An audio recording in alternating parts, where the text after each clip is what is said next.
In the heart of the lush African forest, where the vibrant colors of nature painted a breathtaking panorama, lay the secluded Ashanti village of Bompata. The village was ruled by the wise and respected chief, Nana Basoah. His daughter, Akua, was the pride of the village. Her beauty was legendary, with skin the color of rich mahogany and eyes that sparkled like the brightest stars.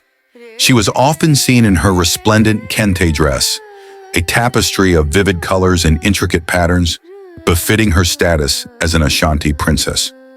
One fateful day, the serene life of Bompata was disrupted by the arrival of a foreigner.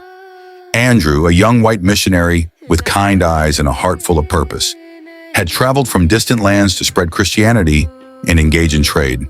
His arrival was met with a mix of curiosity and suspicion, as the Ashanti people had always guarded their traditions fiercely. Andrew's first encounter with Akua happened at the village market. She was overseeing the trade of goods, her regal presence commanding respect from all who passed by. Andrew was immediately captivated by her grace and poise. He approached her tentatively. "Good day, my lady," he greeted, his Ashanti heavily accented but earnest. "I am Andrew, a traveler from far away. Might I learn about your beautiful village?"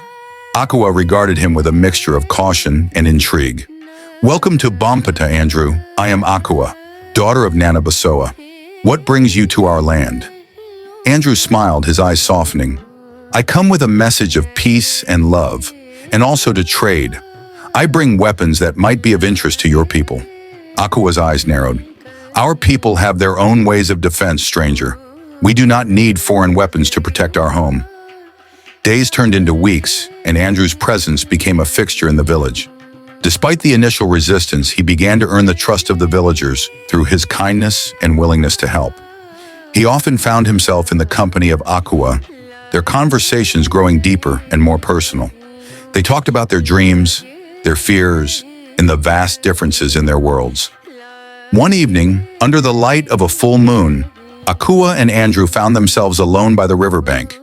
The air was filled with the scent of blooming flowers and the distant sounds of nocturnal creatures. "Andrew," Akua began, her voice barely above a whisper, "why did you really come here? Was it just to trade and spread your faith?" Andrew looked at her, his heart pounding. "Akua, I came here with a purpose, but I did not expect to find you. You have changed my world in ways I cannot describe. I think I love you." Akua's breath caught in her throat. "You know it is forbidden, Andrew. Our traditions do not allow for such unions. My father would never permit it." "Then we must change the tradition," Andrew said with determination. "Love should not be bound by rules and customs. We can show them a new way." Their forbidden love grew stronger, but it did not go unnoticed. Whispers began to spread through the village, and soon Nana Basoah summoned Akua to his hut. "My daughter," he said sternly, "I hear troubling rumors about you and the foreigner." "Is it true?" Akua stood tall, her heart aching. "Yes, father, it is true. I love Andrew, and he loves me." Nana Basoah's face darkened with anger.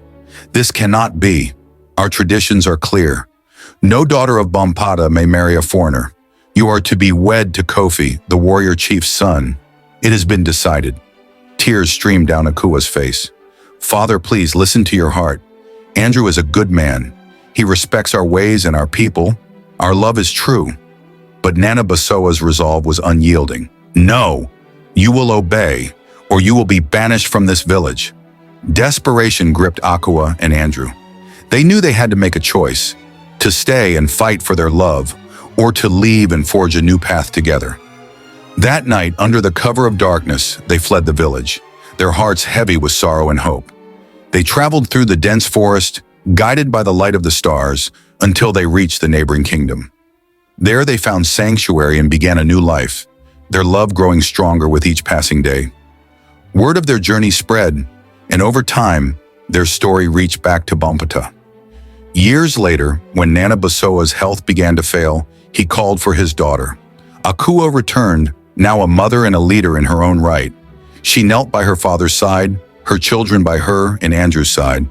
"Father," she said softly, "I have come back, not to defy you, but to show you that love knows no boundaries. We have built a life of peace and unity, embracing both our traditions and the new.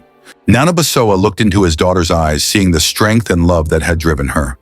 He took her hand, his voice weak but sincere. "Perhaps, my daughter, you were right. Love indeed should not be bound by tradition alone.